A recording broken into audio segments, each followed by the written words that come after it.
ইফতারির সময় এই তিনটি ভুল কাজ করার কারণে আপনার সারাদিনের রোজাটা আল্লাহ তাআলার কাছে বাতিল হয়ে যাবে এবং এই রোজা আল্লাহ তাআলার কাছে অ্যাকসেপ্টেড হবে না, কবুল হবে না।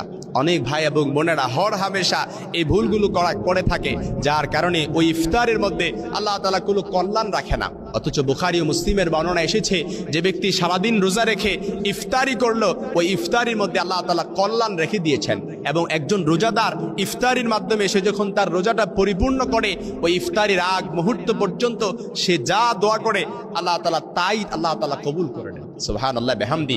এজন্য মনে রাখবেন, ইফতারি করার সময় আমরা যদি এই তিনটি ভুল কাজ করে থাকি, তাহলে আপনি সারাদিন অভুক্ত থাকছেন ঠিক, আপনি একেবারে পিপাসার্ত অবস্থায় আপনি রোজাটা পরিপূর্ণ করলেন, এটাও সঠিক।